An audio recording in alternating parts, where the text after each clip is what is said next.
papa itu dulu hanya sebagai supir di sebuah perusahaan kaca. Jadi income-nya dia itu sebenarnya mungkin cukup buat kami semua, tapi karena papa itu modelnya itu sayang sama keluarga, jadi dibagi. Nah, makanya mungkin keributan dan perpecahan papa dan mama itu tentang ekonomi itu ya di situ ya. Itu saya agak-agak terpukul sebetulnya. Saya marah banget sama mama. Saya ngerasa bahwa saya masih butuh kasih sayang dia gitu loh, karena saya udah kehilangan papa nih gitu. Kenapa saya harus juga kehilangan kasih sayang mama gitu kan. Jadi saya pikir kenapa sih mama sampai tega ya, kayak sekarang kan saya dibuang gitu loh sama mama gitu ya. Itu mama orangnya realistis banget gitu kan. Jadi baru tahu ternyata dia juga sedih, masih tetap mikirin adik-adiknya gitu ya. Jadi saya ngerasa bahwa wow, mereka juga yang membuat saya jadi bangga gitu ya, bahwa aduh saya punya keluarga solid banget, deket, sampai saya bisa ngerasain bahwa mereka itu sayang sama saya. Mungkin papa saya nggak ada, tapi mereka adalah yang menggantikan untuk kami tetap hidup.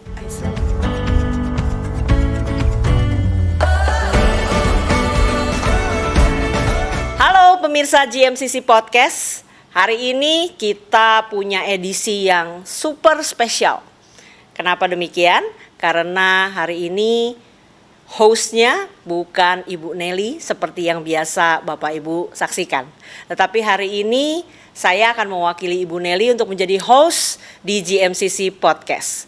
Kenapa demikian?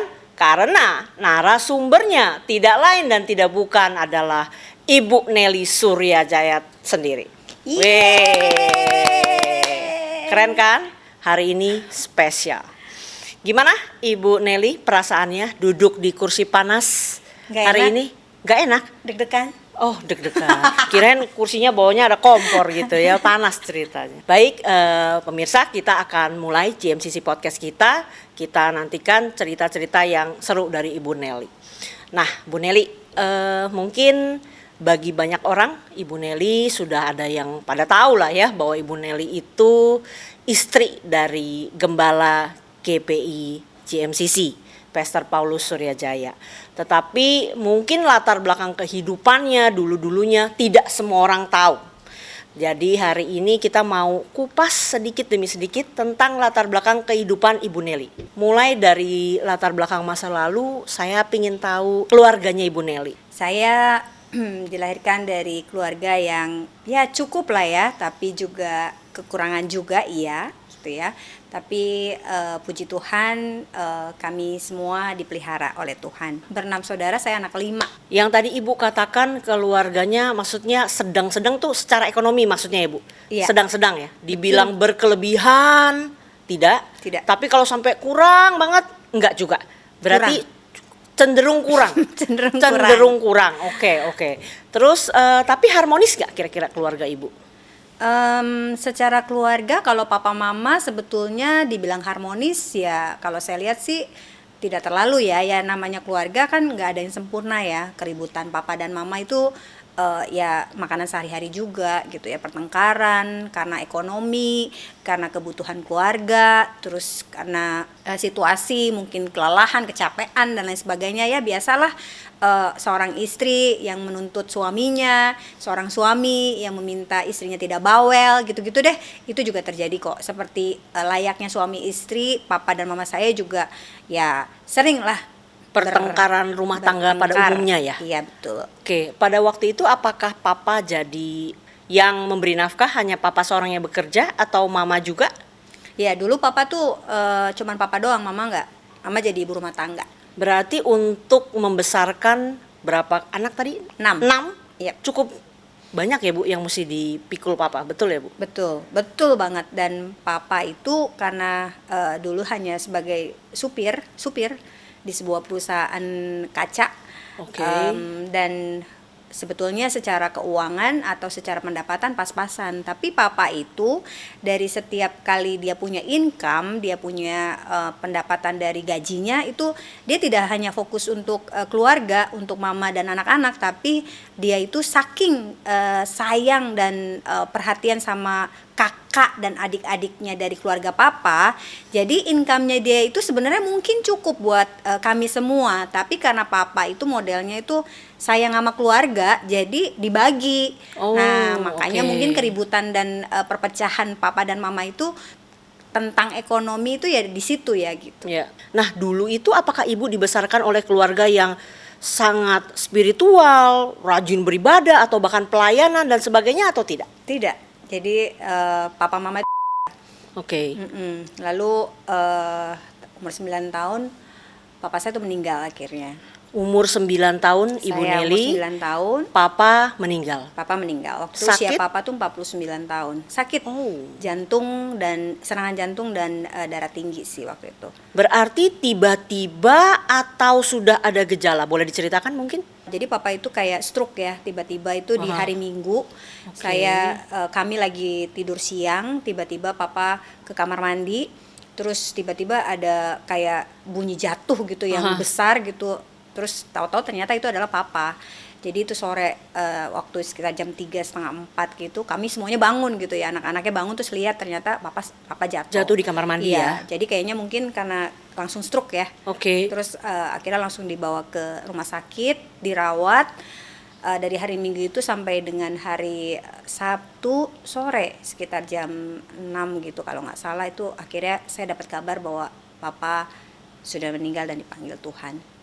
Bagaimana perasaan ibu pada saat itu? Ini kalau harinya aja ingat, harusnya perasaan pada momen itu masih teringat juga. Hari itu sebenarnya saya tidak bisa nangis ya, kok hari ini saya nangis. Jadi hari itu memang saya tuh dekat banget sama papa ya. Jadi saya ini anak perempuan yang paling kecil lah ya, dari 2 wanita. Jadi saya punya cici, tapi saya punya kedekatan yang spesial sama papa. Karena papa itu memang supir, tapi dia setiap kali pulang dari kantor, yang saya ingat dia itu selalu bawa sesuatu buat saya. Jadi dia bawa buah jeruk dan satu lagi telur asin. Jadi saya nggak tahu itu dari mana, tapi kayaknya sisa dari dia mungkin makan siang, lalu dia bawa untuk dia berikan ke saya. Dia bawa nggak banyak loh, palingan ada 2 atau kadang bawa cuman 3 gitu. Tapi yang selalu dapat setiap kali dia pulang itu adalah saya. Jadi waktu papa itu akhirnya serangan jantung, terus akhirnya dia stroke, lalu dirawat di rumah sakit dan akhirnya meninggal. Saya nggak tahu kenapa, ya istilahnya mungkin saya shock gitu ya, tapi saya tidak bisa mengungkapkan saat itu. Jadi yang lain menangis, saya nggak bisa menangis. Sampai di akhir ketika ada tutup peti ya, itu saya baru, kok yang lain nangis. Akhirnya saya gini, saya harus nangis dong. Itu saya ingat banget waktu kecil tuh saya nggak tahu bagaimana mengungkapkan rasa sedih gitu ya. Ya akhirnya saya menangis, tapi ya itu yang membuat mungkin saya luka kali ya. Dan setelah itu kan kita nggak sadar ya, waktu pas papa meninggal kayaknya suasana biasa aja, belum menyadari bahwa habis itu hari-hari saya menanti papa pulang tuh udah nggak ada. Udah nggak ada momen itu lagi. Jadi di situ saya berusaha untuk kuat kan, mungkin saya udah nggak boleh menanti papa saya lagi. Lalu ya sudah, waktu pas papa sudah meninggal, karena papa tidak meninggalkan apa-apa ya, karena kondisinya juga, ekonomi juga memang tidak terlalu baik, bahkan tidak baik ya.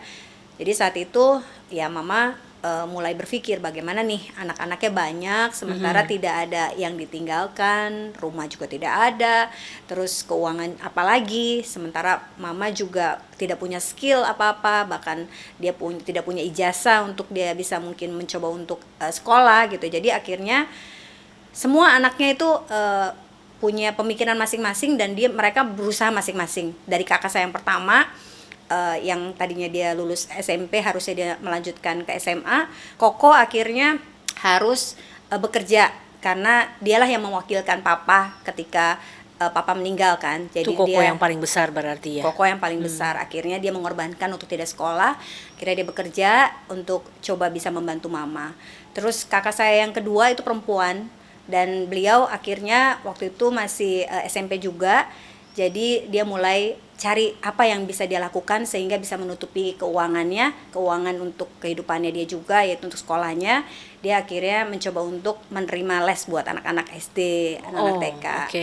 Koko saya yang ketiga, apa yang dia lakukan? Yang dia lakukan adalah dia akhirnya mencoba untuk menjadi asisten di sebuah warung makan, atau dulu tuh terkenal sampai saat ini, yaitu warteg ya di pinggir jalan. Itu Koko melakukan itu sampai dia lulus SMA. Berarti sambil sekolah Sambil ini kerja, semuanya cari berusaha. apa yang bisa kita lakukan untuk membantu keuangan keluarga gitu ya, Bu Betul. ya. Oke. Nah, saya akhirnya ada yang ketiga dan yang keempat dan yang kelima itu saya, dan yang keenam itu adik saya. Jadi kita bertiga lah yang dipikirkan oleh mama, di mana kita masih SD kan saat itu. Jadi nggak mungkin untuk sambil bekerja. Betul. Jadi mama berpikir bagaimana untuk anak-anak ini bisa tetap sekolah gitu ya. Nah, jadi apa yang dipikirkan mama, karena mama merasa bahwa satu kesalahan bahwa dia ini tidak punya ijazah. Jadi pemikirannya adalah pokoknya semua anak-anaknya itu wajib atau harus sekolah. Punya ijazah. Ya, setidaknya punya ijazah gitu kan. Nah, akhirnya mama hari itulah dan saat itulah ketika mama mungkin didesak, akhirnya mama yang pertama kali akhirnya mau menerima Tuhan Yesus. Kenapa bisa tiba-tiba mau menerima Tuhan Yesus, Bu? Nah, itu alasannya adalah gini. Jadi satu hari dia ketemu salah satu orang gitu ya di sebuah warung atau tetangga, saya lupa lah cerita detailnya gitu ya. Yang mengajak mama saya ini untuk ke gereja. Oke. Lalu setelah itu dia ketemulah teman ke gereja, terus dia merasa bahwa kayaknya kok teman-teman gerejanya tuh baik gitu ya. Lalu dia ngerasa bahwa kayaknya yang bisa tolong dia itu teman-teman di gereja. Jadi kebaikan orang-orang gereja, dia anggap bahwa kalau masuk gereja dan kenal Kristus tuh buat dia tuh kayaknya banyak yang nolong gitu. Ini pertolongan dari Tuhan. Solusi gitu loh. buat permasalahan yang sekarang sedang Betul. dihadapi. Baik. Jadi akhirnya dia menyerahkan diri dan dia mau menerima Tuhan Yesus, dan dari situlah dia punya link dan kenal sama salah satu teman yang memang tahu ada sebuah panti yang bisa menerima anak-anaknya. Oke. Nah, jadi awalnya sebetulnya bukan saya dan kakak saya yang nomor 4 itu yang mau dikirim. Awalnya adalah adik saya yang mau dikirim. Karena kenapa? Adik saya yang paling kecil itu SLB. Jadi sekolah luar biasa karena memang secara mental gangguan dari sejak lahir. Tapi ketika adik saya itu dibawa, ibu pantinya itu bertanya, kenapa yang ini yang dikasih? Kenapa nggak yang sehat yang dikasih? Kayak seakan-akan mama saya itu terpukul juga ya waktu pas ditanya kenapa kok yang cacat gitu ya. Terus akhirnya entah bagaimana ya dia pikir kalau memang yang sehat juga bisa diterima, ya udah akhirnya saya dan kakak saya yang laki-laki yang keempat itulah yang akhirnya dikirim di panti asuhan. Berarti anak keempat dan anak kelima Dan anak keenam. dikasih ke 4, 5, 6. 3 orang ke panti asuhan. Betul. Itu saya agak-agak terpukul sebetulnya. Saya marah banget sama mama. Saya ngerasa bahwa usia saya di SMP itu, saya ngerasa bahwa saya masih butuh kasih sayang dia gitu loh. Karena saya udah kehilangan papa nih gitu. Kenapa saya harus juga kehilangan kasih sayang mama gitu kan. Jadi saya pikir, kenapa sih mama sampai tega ya, kayak seakan-akan saya dibuang gitu loh sama mama gitu loh. Ya seperti tadi Erin tanya, ya kenapa kan padahal ya, biasanya tuh nggak ada papa, nggak ada mama. Nah itu yang membuat pikiran saya juga ngerasa gini, kan masih ada mama, kenapa sih saya harus dititipin? Nah itu ada hal yang membuat saya berontak waktu saya kecil, dan itu membuat saya pahit sama mama. Perasaan yang ada di ibu ketika ibu di dalam tanda kutip oper sana sini sehingga akhirnya ditaruh di panti, perasaan ibu satu kata aja, apa itu perasaannya? Sedih sih, kayak ditolak ya, kayak ngerasa bahwa saya adalah beban gitu loh buat mama saya tadinya. Itu yang saya pikirkan tadinya waktu pas saya SMP itu ya, karena kan panti asuhannya tuh nggak deket karena ada di Jawa Timur. Oke, sementara mama tinggal di Jakarta. Jawa Timur dan Jakarta. Berarti ibu benar-benar gak ketemu mama kecuali Liburan. liburan. Ya. Apakah ibu pernah ngomong langsung kepada mama bahwa mah kenapa ya saya mesti di situ? Mah saya mau di rumah aja. Mah pernah nggak ngungkapin semua perasaan itu? Perasaan ditolak, perasaan kenapa saya dibuang? Tidak pernah. Jadi walaupun sulit untuk menerima, ya udah akhirnya tetap di sana. Ya. Kenapa? Ya karena memang saya juga nggak diterima kan di rumah, karena kondisinya waktu itu mama cuman bilang pesannya adalah gini, kamu harus sekolah yang paling tinggi. Itu yang saya lihat bahwa mama maunya saya sekolah dan sekolahnya harus paling tinggi, dan itu tercatat dan terekam di bawah alam sadar saya untuk saya harus punya ijazah atau saya sekolah. Ada nggak sih momen gitu Bu, ketika mama ngelepas ibu pergi ke panti tuh kayak di apa ya, mungkin kalau orang tua zaman sekarang itu ketika harus ngerilis anaknya pergi ke panti, ini saya ngebayangin kalau saya sih ya, tuh anak bakal saya pelok-pelok, minta ampun, minta maaf, mama nggak bisa ngidupin, terpaksa harus, mungkin gitu ya. Jadi perpisahan yang apa ya, berat. Ada nggak momen seperti itu? Atau mama dengan tegarnya berkata, pergi sana sekolah, tipikal orang tua zaman dulu, kayak gitu nggak sih? Ya, mama tuh tipikal tidak bisa mengungkapkan perasaan. I see. Jadi ya udah, pokoknya kamu mesti sekolah, itu solusi buat masa depan kamu. Mungkin itu pikiran mama ibu. Betul, itu pikiran mama setelah saya sudah dewasa ya. Begitu saya sudah besar, baru saya rekonsiliasi sama mama, saya ngomong sama mama, dan saya baru tahu alasannya dia. Dan saya tahu juga gara-gara kakak-kakak saya itu sempat ngobrol lah. Kalau saya dengar dari Koko akhirnya, karena mama kan bukan orang yang bisa cerita ya. Iya. Karena dia kayak mungkin hidup udah berat gitu ya, udah susah gitu. Jadi udahlah, jangan tambah susah hati gitu, dipikir gitu. Cerita-cerita pakai nangis-nangis tuh kayaknya gombal banget gitu ya. Itu mama orangnya, realistis banget gitu kan. Nah, jadi saya dengarnya justru dari Koko. Itu pun tahu pas ketika tahun lalu mama meninggal. Oke. Jadi baru tahu, oh ternyata dia juga sedih. Terus yang sedih bukan dia aja, sebenarnya koko saya, cici saya juga, oh mereka juga Berat.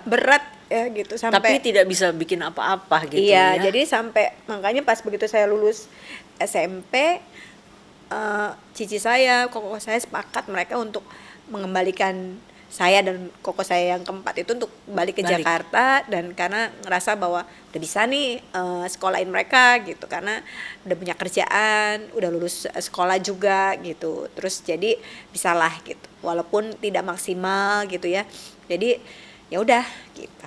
Wow. Saya salut sih sama Koko sama Cici ya. Maksudnya yang dikatakan mereka mau tarik adiknya balik, saya rasa yang mungkin bukan dengan kondisi super lowong, lega banget kan, tapi dia ngerasa udah lu balik di sini dulu, kita sama-sama gitu kan. Tuh. Kayaknya sudah bisa lah, paling nggak buat kita makan, buat kita hidup, simple-simple sederhana tuh bisa. Yang penting sama-sama gitu ya Bu ya. Iya betul, jadi saya melihat bahwa ternyata koko saya dan cici saya itu mereka solid ya, secara mungkin sama-sama berusaha sama-sama, terus susah gitu ya, dan masih tetap mikirin adik-adiknya gitu ya. Jadi saya ngerasa bahwa wow, mereka juga yang membuat saya jadi bangga gitu ya, bahwa aduh saya punya keluarga apa solid banget, deket. Betul. Sampai saya bisa ngerasain bahwa mereka itu sayang sama saya. Mungkin papa saya nggak ada, tapi mereka adalah yang menggantikan untuk kami tetap hidup istilahnya. Oke. Begitu ibu balik ke rumah, berarti lanjut sekolah ya Bu? SMA. Iya, SMA saya sekolah. Berarti saya lanjut disupport sama Koko, Cici. Betul. Sampai selesai.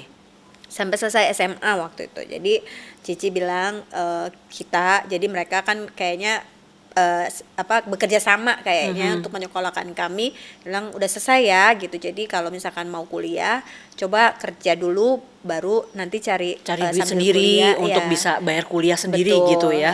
Jadi memang saat itu saya akhirnya pas lulus SMA, saya cari kerja dulu setahun, kumpulin duit, ya sambil kerja sambil kuliah. Kuliah lancar ya, aman. Saya kuliah sambil kerja itu sebenarnya nggak aman-aman banget sih. Malah sebenarnya nggak aman, karena berapa sih gajinya gitu kan? Karena di situ tuh saya belajar, karena mama tuh ngajarin bahwa berapapun gajinya pokoknya harus kasih orang tua gitu kan. Jadi saya inget banget gajinya tuh pas-pasan waktu itu 400.000 kalau nggak salah. Sementara harus berbagi ya, maksudnya untuk kumpulin kuliah juga gitu, terus untuk hidup, untuk mama, buat saya jajan, beli baju. Nah itu dulu sempat jungkir balik ya. Dan jungkir balik itu kayak kan kerja tuh jam 9 pagi sampai dengan jam 4:30 gitu ya. Nah kuliah itu jam 5:30 sampai dengan jam 9 malam gitu kan. Nah jadi saya kerja udah monoton gitu, kayaknya udah mentok, nggak bisa ngapa-ngapain kan. Jadi saya berpikir, atau saya ya minta hikmat gitu ya. Dan ya puji Tuhan, karena saya di SMP tuh di panti asuhan saya terima Tuhan Yesus sih. Oh, oke. Jadi ketika di panti, Iya. kita flashback sedikit ya, sebentar Iya, ya, iya. kita mundur sedikit. Ketika ibu di panti, di mana dia memang mengajarkan orang untuk mengenal Tuhan ya, ibu bertobat berarti di sana ya? Iya, saya bertobat. Berarti Saya terima belajar Tuhan mengenal Yesus. Tuhan di sana. Saya belajar mengenal Tuhan Yesus di sana. Saya dibawa ke Jakarta itu saya akhirnya ya cari gereja di Jakarta.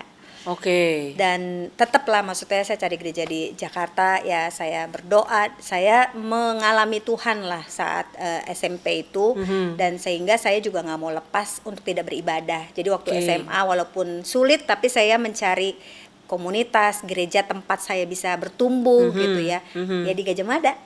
Oh, di Gajah Mada? Oh, oke. Gajah Mada. Berarti Pastor Paulus itu menikahi jemaatnya loh. Gitulah kira-kira. Oh, oke. Jadi ibu Iya. beribadah di GBI JMCC udah lama berarti ya Bu ya beribadah. Tapi cuma sebagai jemaat waktu itu, belum pelayanan. Tahun 98 ya saya ada di Jakarta, dan saya tergabung di menjadi jemaat tahun 99 kayaknya. Terus tahun 2000 saya menyerahkan diri untuk bisa pelayanan akhirnya Oh, gitu, karena tahun saya pikir 2000 mulai melayani. saya mau, karena saya merasakan kebaikan Tuhan, kemurahan Tuhan dari panti asuhan, saya bisa dibalikin ke Jakarta tuh buat saya wow, ini Tuhan pasti gitu, ini Tuhan pasti gitu. Jadi ya saya tetap mau pelihara roh saya, hidup saya di dalam Tuhan. Jadi makanya saya cari gereja. Saat itu saya lulus SMA, kebetulan kakak ipar saya itu kan di salah satu bidang musik gitu ya. Nah, jadi saya dikasih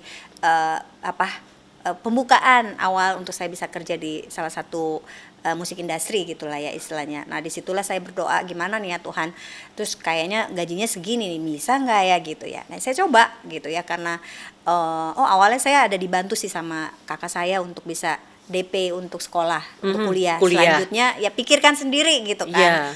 Wah, ya waktu itu gaji 400.000. Saya bilang, ini gimana ya Tuhan, udah mentok nih waktunya gitu kan. Gak bisa juga untuk side job karena di malam kan udah kuliah gitu kan. Ya saya berdoa, terus kayak Tuhan kasih hikmat sih sebenarnya. Waktu itu kan 24 jam gitu kan. Dan mulai mulai kerja itu jam 9. Jadi jam 7 sampai dengan jam 9 ada jeda lah gitu. Apa yang saya lakukan saat itu? Jadi akhirnya saya membuat diri saya lebih lagi untuk bisa dapat income. Saya ngajar les waktu itu akhirnya. Ngajar lesnya pagi-pagi. Iya, jam 7, setengah 7 saya sampai ke tempat anak les saya. Dan anak lesnya kebetulan di daerah Gajah Mada. Dan Oke. kantor saya di daerah Batu Ceper waktu itu, Batu Tulis. Oke. Dan kuliah saya waktu itu di Petojo. Jadi area sebenarnya areanya sini. sama ya. Iya. Tapi dari terbit matahari sampai pada habisnya terus gitu ya. Betul. Kerja, kuliah, kelilingin ngelilingin daerah Gajah Mada. Pantesan akhirnya menikah sama gembala JMCC. Ini doa keliling terus loh dari zaman dulu. Luar biasa banget. Betul, doa keliling. Oke, Nah, oke. dari situ saya dapat tambahan kan dari ngajar. Tapi masih kurang waktu itu. Terus saya bilang, ini gimana ya gitu. Terus saya lihat ada anak-anak kampus tuh pada jualan kan gitu, jualan barang A, barang B gitu ya. Nah, disitulah keluar tuh Bisa hati aja. penjualnya, keluar jiwa keluarnya. Pinjem tuh barang-barang teman-teman untuk pinjem ya, nanti pokoknya dibalikin udah dijual gitu. Jadi saya jual sama teman-teman kantor. Oke. Jual teman-teman kantor, terus teman-teman kantor beli belanja. Terus ada teman-teman kantor yang jualan nih. Wah, ada sasaran lagi, pinjem ya. Nanti jadi dari orang-orang kantor punya barang apa saya jual di kampus. Kampus. Itu Orang kampus punya barang apa jual di kantor. Luar biasa sekali. kurang Iya. lebih seperti itu. Dan itu terus berlanjut sampai akhirnya ya puji Tuhan saya lulus. Oke, jadi benar-benar S1. S1 Punya ijazah. punya. Seperti apa yang Mama tanamkan. Amin. Betul ya. Nah, terus pekerjaan Ibu gimana? Lanjut di situ terus? Yang 400.000 tadi itu? Enggak dong. Kan Enggak ya. puji Tuhan dapat promosi dan promosi ya. Saya Oke. sempat akhirnya keluar di satu perusahaan, terus keluar lagi ya. Gimana sih, biasanya kan punya pengalaman, akhirnya kita keluar pasti cari dapat pengalamannya, dapat kerjaan yang baru ya pasti di bidang musik lagi kan. Nah, ya saya dapat level yang lebih tinggi dengan gaji yang lebih baik lagi gitu ya. Pelan-pelan Akhirnya naik. betul, pelan-pelan naik. Terus saya masuk ke salah satu kerjaan lagi, dan puji Tuhan ya bisa dapat apa yang saya mau lah istilahnya begitu. Nah, di situ salah satu di 2000, kalau nggak salah di 2002 ya, waktu saya harus skripsi waktu itu, ini ada cerita lagi ya, saya mau menyelesaikan kuliah saya gitu ya. Kayak susah banget gitu, kok kayaknya nih di persimpangan nih, udah dapat gajinya udah enak, tapi di satu sisi saya harus menyelesaikan skripsi saya nih, udah tanggung, bolak-balik ditolak nih bab 4 salah, bapak salah lagi, loh bolak-balik itu, aduh gimana ya, nggak fokus karena kerjaan udah overload juga, jadi saya harus memutuskan kuliah atau kerja. Ya biasa ya, orang kalau udah inget duit, udah lihatan pegang duit gede gitu ya, jadi kayaknya wah gitu berat. Tapi saya berdoa dan saya bertekad bahwa oke Tuhan, saya mau lulus dengan baik dan ini adalah harapan mama gitu ya, saya harap ini bisa diselesaikan dengan baik. Akhirnya saya memilih menyelesaikan tugas akhir, saya resign. Oh, jadi ninggalin pekerjaannya itu untuk fokus nyelesain skripsi. Betul. Oke, terus? Betul. Dan biasa ya ada orang yang dominannya gitu. Jadi saya lebih bawa mikir ini palingan sebulan, mentok 2 bulan lah saya kerjain, setelah itu saya kerja lagi gitu. Saya pikir begitu. Ya udah saya resign. Begitu saya resign, saya fokus dengan skripsi. Tahu-tahu lupa. Waktu itu kan ngerjain skripsi kan pakai komputer kantor, terus kini nggak punya nih gitu ya. Komputernya siapa nih ngerjain gimana, aduh doa dong sama Tuhan, aduh Tuhan gimana nih gitu kan, ini nggak ada komputer gitu kan, masuk warnet ini bisa berjam-jam nih gitu kan, dilihat lah lain sebagainya gitu. Akhirnya ya itulah ada salah satu hikmat di mana saya punya komunitas ya. Terus ternyata teman-teman komunitas saya itu yang membantu tanpa saya minta, tapi saya yakin itu Tuhan sendiri dan suara Tuhan sendiri yang menuntun mereka untuk menolong saya. Jadi ada salah satu teman saya dalam komunitas Family Altar dulu ya. Rumahnya tuh kantornya tuh deket banget sama rumah saya. Oh. Rumahnya bukan rumah saya, rumahnya rumah kontrakan saya gitu istilahnya. Lalu teman saya bilang begini, Nel, mau titip dong laptop saya, ini saya mau main badminton saat itu gitu. Oh gitu ya, iya boleh gitu kan. Terus karena dia mau titipin, saya ingat saya mau ngerjain ini kan pas belum ada ini. kok, pas banget nih kayak Tuhan kirim gitu ya. Saya bilang boleh nggak laptopnya saya pinjam dulu nih. Oh buat apa? Dia bilang gitu. Oh ya mau ngerjain skripsi sebentar gitu kan. Oh yaudah kerjain aja. Pakai sampai kamu selesai. Ngomongnya begitu, saya ingat banget dia bilang boleh dipakai sampai saya selesai. Jadi kan dia nggak minta-minta sampai saya mulangin udah selesai gitu kan. Satu hari selesai, udah dong. Saya bilang ini nggak ada printer. Ya dulu tetap ya printer tuh minjem sama kantor dulu. Aduh kantor saya maaf ya, saya suka pinjem printer ya, komputer gitu. Akhirnya teman saya satunya lagi dengan satu komunitas yang sama gitu ya, ini saling kenal gitu, tapi ya nggak saling janjian juga, tiba-tiba kayak Tuhan kirim juga. Nel, kamu lagi ngapain? Ngapa-ngapain? Temenin aku boleh nggak? Kemana? Bilang ke Glodok. Ngapain? Mau ambil printer yang sudah dibeli dan sudah ada ternyata. Oh belum diambil ya. Oke ya udah saya anterin. Terus saya anterin, ambil tuh printer gitu ya. Begitu printernya udah ada tuh saya, karena saya dibonceng waktu itu ya, dibonceng motor. Karena jadi kan saya pegangin tuh printernya. Terus saya bilang begini, boleh nggak nanti ya kalau ini printer sudah dipakai, saya pinjem. Nanti nggak apa-apa, tonernya, tintanya saya yang beli. Saya bilang gitu, tapi saya butuh printernya kan ya, murah lah gitu kan. Terus dia bilang gini, buat apa? Aku mau ngeprint skripsi gitu kan, belum selesai. Kita tinggal ngeprint doang gitu kan. Oh ya udah. Itu printer belum sampai ke rumahnya, jadi akhirnya dibelokin, dia pinjemin saya sebelum dia pakai. Malah dapat printer baru ya. Buat saya itu benar-benar Tuhan, kalau bukan Tuhan itu mustahil. Karena nggak mungkin kayaknya sebuah kebetulan bertubi-tubi, tapi intinya ibu sampai bisa selesai skripsinya. Akhirnya saya bisa menyelesaikan skripsi dan skripsinya nggak ditolak, langsung diterima dan akhirnya saya bisa menyelesaikan tugas akhir saya sampai bahkan saya itu di wisuda. Oke, setelah selesai kuliah, kan tadi kan resign tuh. Iya. Nah, itu kan dengan penuh percaya diri bahwa mengatakan nanti nggak apa-apa sementara juga kerja lagi kan begitu kan? Gimana ceritanya? Akhirnya kerja lagi kah? Yes, jadi satu hari karena saya sambil kerjain skripsi dan menunggu wisuda, waktu skripsi sudah selesai, menunggu wisuda, terus saya bilang ini, aduh Tuhan udah selesai nih gitu. Jadi apa-apa tuh saya selalu ngobrol sama Tuhan, karena saya tahu Tuhan itu ada di mana-mana, ada di hidup saya, di hati saya, dan dia selalu ada gitu ya. Tapi ini jangan diikutin ya, apa-apa minta sama Tuhan gitu. Tapi ini memang pas lagi saat itu ya ingetnya Tuhan, mau minta sama orang kayaknya susah gitu, nggak tahu dia punya perusahaan atau butuh saya atau tidak gitu. Tapi saya tahu bahwa kalau ngobrol sama Tuhan tuh pasti Tuhan dengar gitu kan. Tuhan gimana nih ya, nih duit udah mau habis gitu ya. Ya kemarin waktu resign dapat pesangon lah ya, puji Tuhan untuk bisa membiayai hidup saya untuk beberapa bulan saat saya nggak punya kerjaan. Kemudian waktu itu saya dari kecil karena memang hidup susah dan lain sebagainya, ini ada satu cita-cita yaitu saya mau menjadi seorang manajer. Jadi waktu pas saya udah resign, saya sudah lulus, harapan saya yaitu ya salah satu saya akhirnya memutuskan untuk menyelesaikan skripsi saya itu juga karena kalau ada titel atau ada apa ya, jasa S1 tuh pasti minimal bisa tuh untuk bisa jadi manajer kan. Ya Oke. makanya saya putusin. Waktu itu belum jadi manajer. Masih asisten manajer, saya ingat Oke, banget. oke. Akhirnya saya doa dan tiba-tiba waktu saya udah selesai skripsi, teman saya yang memang di bidang musik juga bilang membutuhkan asisten lagi. Oh, Oke. oke lah. Terus dia bilang waktu itu, tapi part time ya. Karena waktu itu saya bilang saya masih nunggu wisuda. Saya mintanya part time. Oh yaudah nggak apa-apa.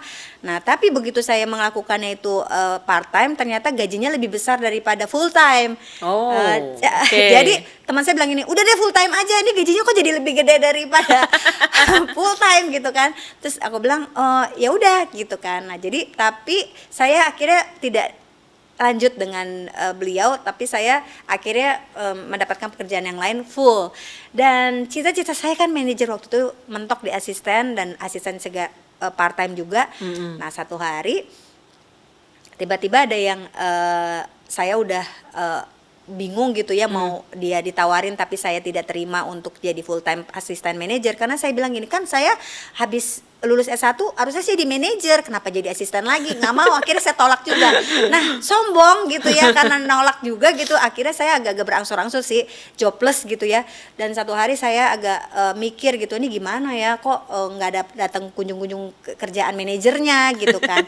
Lucu deh. Terus akhirnya karena saya punya ijazah, dan kebetulan ijazah yang kuliah saya ambil itu sebenarnya nggak ada hubungan dengan musik. Saya itu kuliahnya itu komputer akuntansi. Oke. Nah karena udah saking mendesak dan jobless, terus berdoa, ya action dong gitu. Iman itu tanpa perbuatan mati gitu iya. ya. Akhirnya saya baca koran, lihat lowongan-lowongan kerjaan. Zaman dulu tuh banyak kerjaan itu yang ada di koran ya. Jadi betul. saya lihat ada tuh finance supervisor, apalah gitu kan. Terus saya coba ya, karena biasa kan kalau dari koran harus sesuai dengan lulusannya. Iya. Ya udah akhirnya saya coba di accounting, finance waktu itu.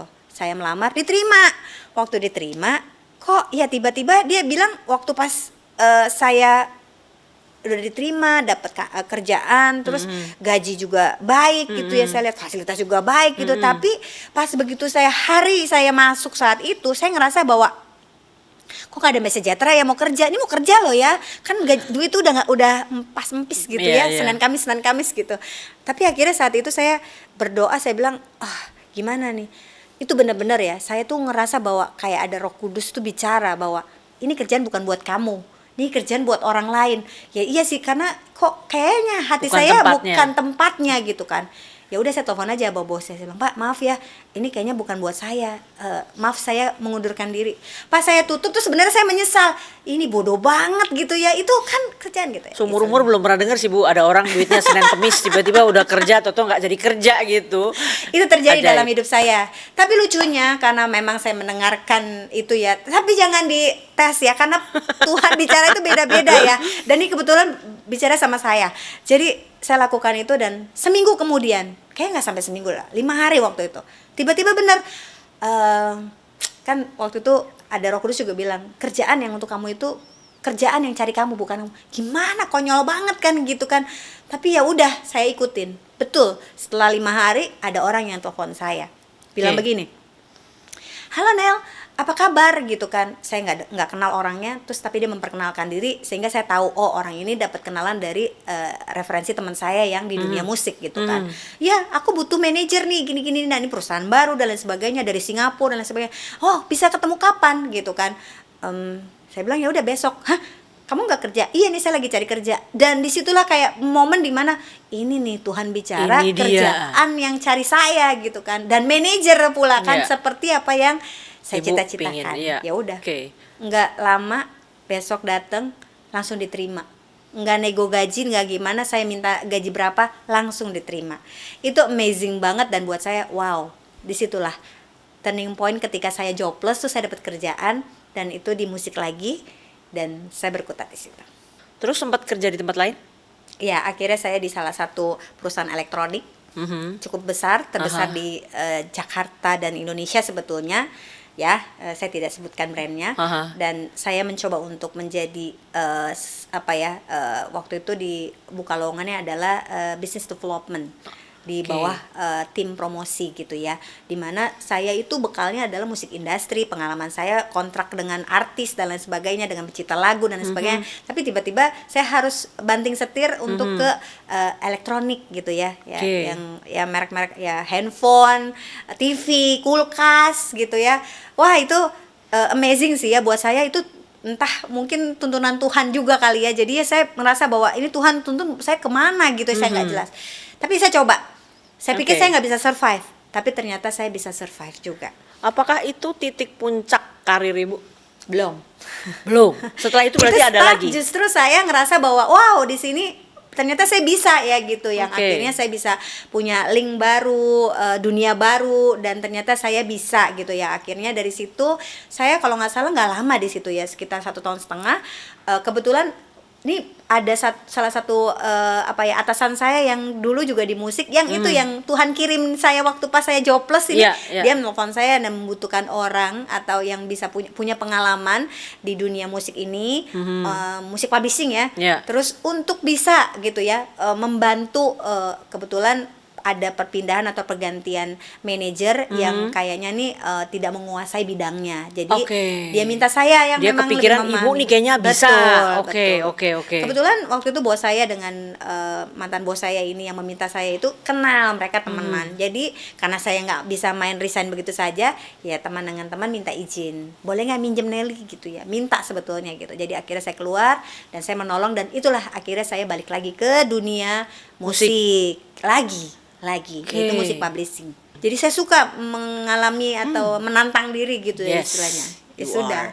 Akhirnya saya kembali ke dunia elektronik, tapi kali ini beda brand gitu ya, beda Oke. brand, dan disitulah saya titik puncak saya sebetulnya di situ. Titik puncak karirnya di Karir sana. saya di situ ya. Berapa lama di sana, Bu? Di sana Di saya tempat terakhir nih istilahnya. 2 tahun setengah. 2 tahun setengah.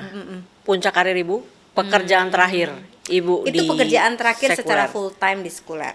Oke. Dan sampai disitulah akhirnya di 2007 saya tiba-tiba dihubungi sama Pastor Paulus. Terus Pastor Paulus tiba-tiba saya habis dari pameran waktu itu, dia bilang gini, "Hai, apa kabar Nelly?" gitu kan. Iya, apa kabar juga. Nih anak gembala nih gitu kan ngubungin saya. Itu kalau nggak salah udah jam 5 atau jam 6 sore gitu ya, dia. Kita nonton yuk katanya gitu. Itu tanggal 16 Agustus. Wih, dia inget Ingat. tanggalnya. Ini nggak ada angin, 2007. nggak ada hujan, tiba-tiba kontak ngajak nonton. Iya, ngajak Oke. nonton. Dan tapi setahu saya kan saya udah tahu dia karena ikut pelayanan bareng gitu ya. Beliau nih sudah tahu lah saya dari cerita-cerita gitu. Tapi saya kan memang orangnya nggak gitu mudah deket ya dengan Iya. cowok Cece. Ya, Terus udah gitu. baiklah. Terus gitu, ya udah saya kaget dia ngajakin nonton nih. Orangnya nggak bisa diem kan dulu kan. Random Lagi- banget tiba-tiba nggak ada angin, nggak ada hujan ngajak nonton. Iya. Oke. Terus akhirnya emang oh ya udah ayo saya bilang gitu, tapi yang paling malam, dan waktu itu saya ingat nontonnya di Plaza Senayan. Oke. Karena kantor saya deket situ, jadi untuk tidak jauh-jauh gitu lah istilahnya. Ya udah kita nonton, tapi saya lupa filmnya apa yang ditonton, itu lupa. Oke. Karena habis nonton kita makan, terus ada cerita lagi, bilang besok kemana? Karena kan 17 Agustus, jadi pasti Oh, libur libur, gitu ya. kan. Ke kemana-mana sih, mau istirahat aja gitu. Terus dia bilang kita pergi lagi yuk gitu. Kita pergi lagi. Oh ya udah, oke pergi. Ya udah, ya besokannya kita pergi, tapi dia bilangin aku nggak punya mobil, kamu jemput ya. Jadi saya nggak berpikir bahwa nih dia kayak PDKT, tidak lah ya, orang dia minta dijemput, ada juga dia yang jemput saya dong harusnya Iya, gitu. Ya udah. oke. Akhirnya ya udah, besokannya ya saya jemput dia, ya saya sambil nyetir gitu. Rumahnya waktu itu di Mangga Besar. Ya. Ya, di Mangga Besar. Saya jemput, rumah saya di Cengkareng waktu itu. Terus kita mau ke arah Puri waktu itu, ke Puri Mall, ingat banget. Udah, terus di lampu merah tiba-tiba ya, biasa kan orangnya lucu gitu ya, ngomong spontanitasnya dia Yeah. tuh canggih banget gitu. Jadi waktu pas saya di lampu merah, ingat banget itu ya, di depan Istana Merdeka itu yang arah Tomang mau ke arah Puri gitu. Terus dia bilang begini, aku mau nikah. Sama gitu, kalau saya Iya sih dong, gitu, aku mau sama. nikah. Terus saya langsung diem gitu. Oh, oke. Jadi gini, saya jadi nggak enak juga saat itu. Lu kamu nih ngajak saya pergi. Jadi ini tapi- ngelamar. Nah, jadi bingung kan, ini ngelamar atau dia lagi mau cerita mau Mau nikah nikah, sama mau siapa? siapa Iya. gitu kan. Jadi saya kan bingung kan gitu. Oke. Saya langsung diem gitu kan. Duh, gue merasa bersalah ngejemput dia lagi, nih punya punya cewek atau gimana, pokoknya ada hal yang saya pikirin sebentar gitu. Tapi tiba-tiba dia bilang gini, terus karena saya langsung tanya kan gini, mau menikah sama yang mana, karena setahu saya dia kan punya banyak, yang mana. Terus dia bilang gini, nggak ada kan, jadi kesel lagi kan gini, ih kok gini banget sih ini anak gitu kan. Jadi terus dia bilang langsung spontan, dia bilang gini, menikah sama kamu mau nggak gitu kan. Aduh. Nah kan bercanda gitu ya. Jadi saya pikir baru juga kemarin ketemu, kita 5 tahun nggak pernah ketemu, kayaknya kok tiba-tiba delalah gitu ngajak.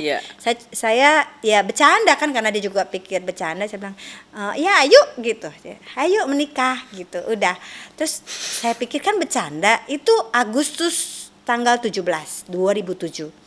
Terus dia bilang lagi Desember ya. Nah kan dari Agustus ke Desember deket ya, kan bercanda lagi. Jadi saya jawab aja dengan bercanda, siapa takut. Oke, jadi dia ngomong begitu, ibu ya ayo aja, karena pikiran takut. Ibu ya cuman ngomong aja kali gitu ya. Joke banget kan, jadi kayaknya nggak serius lah ya. Ya sudah, akhirnya ya kita pergi makan biasa. Terus tiba-tiba habis makan terus dia bilang mau ke rumah. Hah? Mau ke rumah? Oh ya mungkin mau kenalan gitu kali ya. Mau dulu kan dia sempat ke rumah, harusnya dia udah tahu mama lah gitu. Jadi ya mungkin dia mau sapa-sapa. Saya tidak seyakin itu ya, tapi ya dia mau ke rumah, ya udah ya, masa saya nggak kasih gitu ke rumah. Udah ngobrol sama mama, cuman nanya aja, udah sapa, udah pulang lagi. Udah dong, kayaknya nggak ada apa-apa hari itu.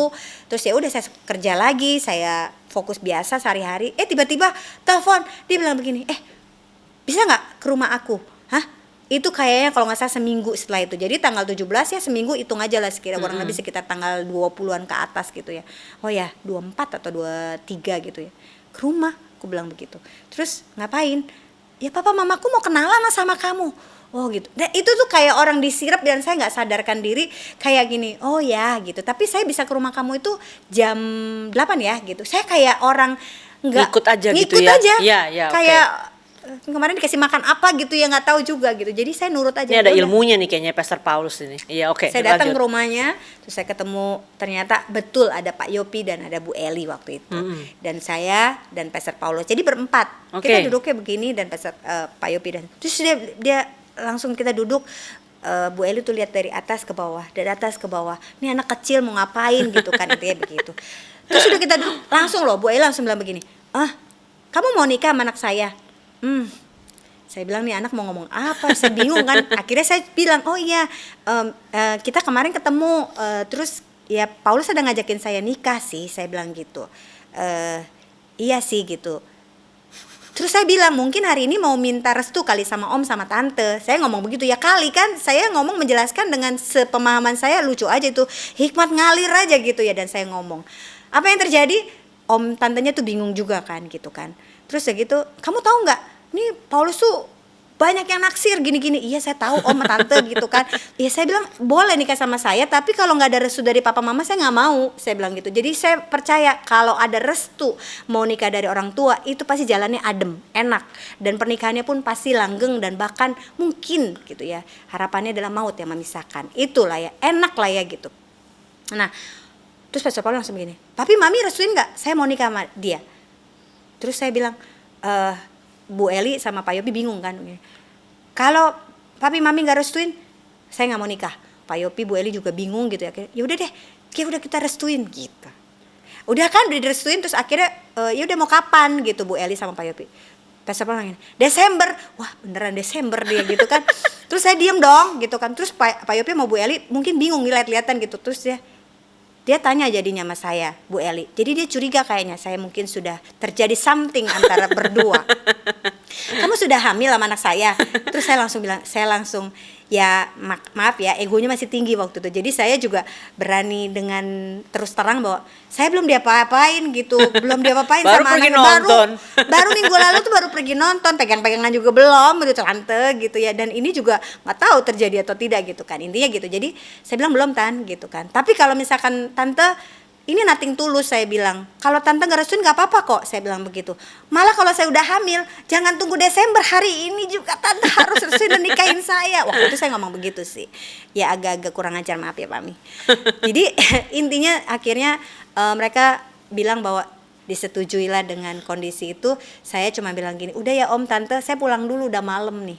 Nah di situ tuh saya bengong. Waktu saya jarak pulang, ini beneran nggak ya? Ibu bengongnya kok telat banget ya. Saya dari tadi udah bengong sih kalau jadi ibu. Maksudnya ini gimana ya? Intinya saya nggak mau memikirkan bahwa ini nyata dan ini benar. Jadi saya pikir ya udahlah ya, bodoh-bodoh aja dulu gitu ya. Pokoknya Jalanin aja lah gitu ya. Saya cuma bilang ini, kalau ini dari Tuhan semuanya berjalan dengan lancar. Kalau bukan pasti cuman ngomong doang.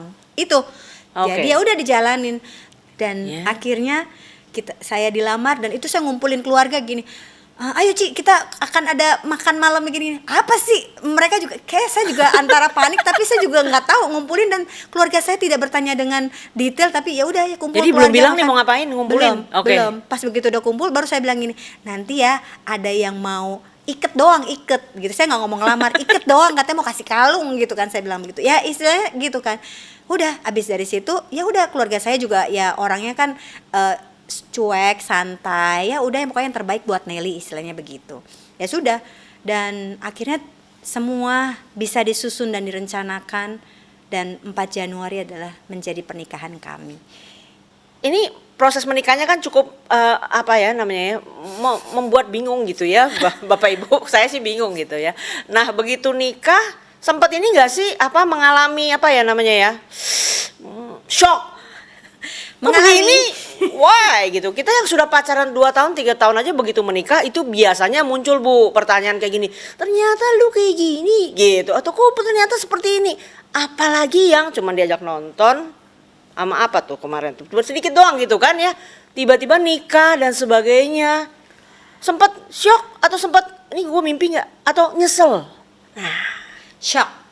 Tepatnya shock. Sebetulnya saya sempat ragu waktu pas hari dimana saya di make upin, terus saya didandanin. Saat itu saya ngerasa gini, loh kemarin ini yang saya siapin itu adalah pernikahan buat saya gitu. Itu tuh kayak orang baru sadar gitu kan. Delay. Delay. Terus saya telepon ke kakak saya perempuan, yang cici saya kan, saya paling deket ya. Ci, I mau nikah nih gitu, tapi kok kayaknya gundah gulana, terus kayak nggak jelas gitu hatinya gitu. Terus cici langsung nangis bilang gitu, ya udahlah dibatalin aja gitu katanya gitu. Hah, dibatalin, buset aja ini udah harinya gitu kan, kayaknya ini jawabannya tidak masuk akal buat saya.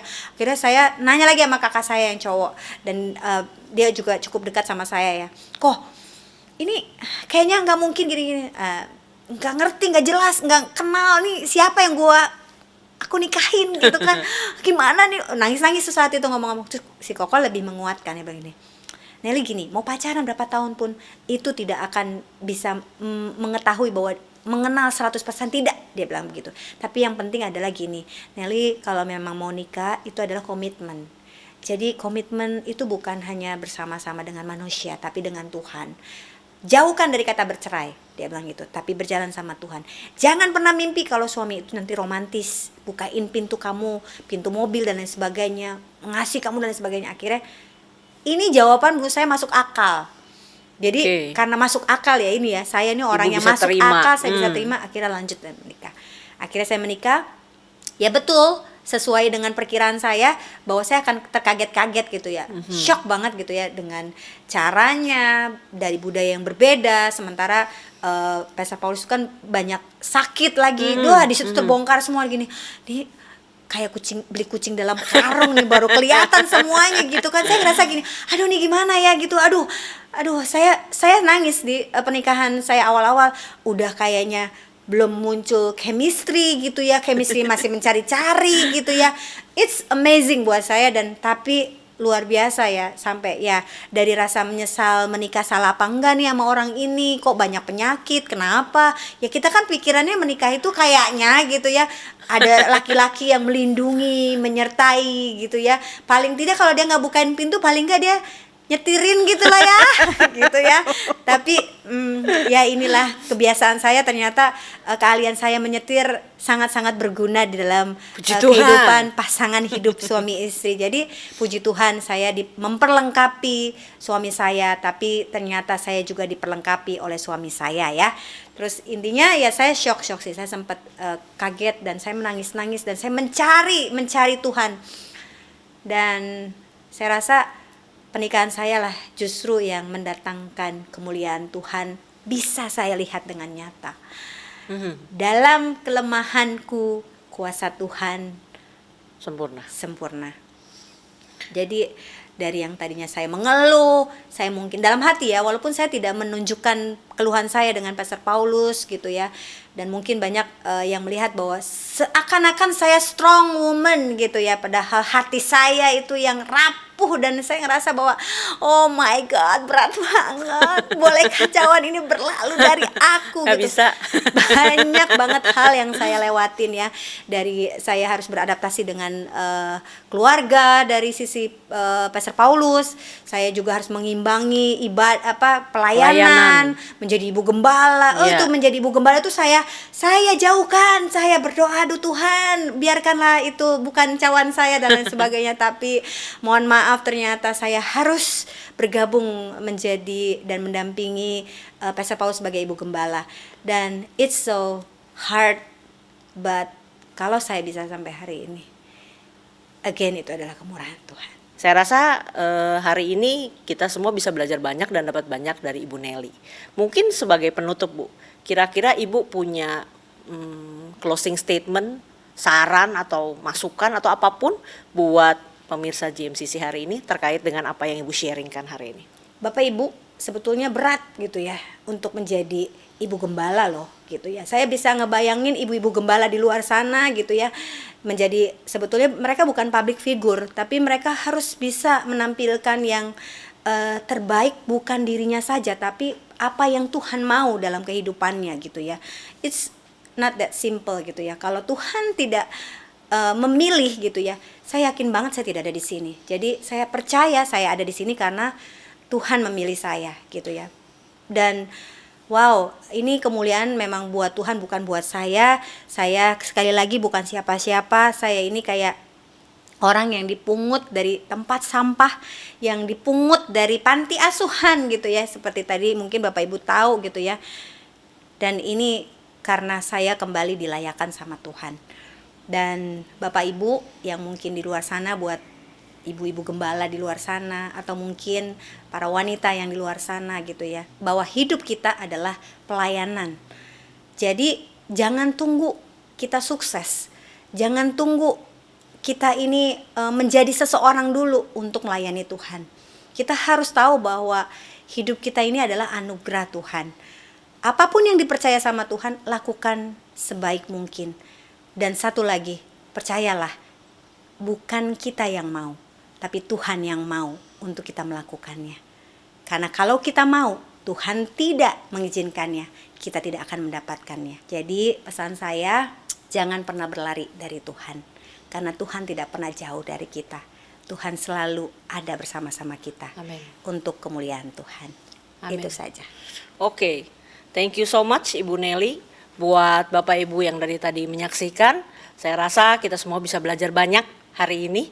Dan Tuhan tuh bisa bawa kita kemana aja ya Bu, ke tempat yang tidak pernah kita duga. Betul. Walaupun proses perjalanannya mungkin panjang dan berliku-liku, tapi bersama Tuhan, dengan respon yang benar kita akan melihat kemuliaan Tuhan dalam hidup kita. Amin. Sekian podcast GMCC, kiranya podcast hari ini memberkati buat setiap yang mendengarkan. Oke, bye-bye semuanya.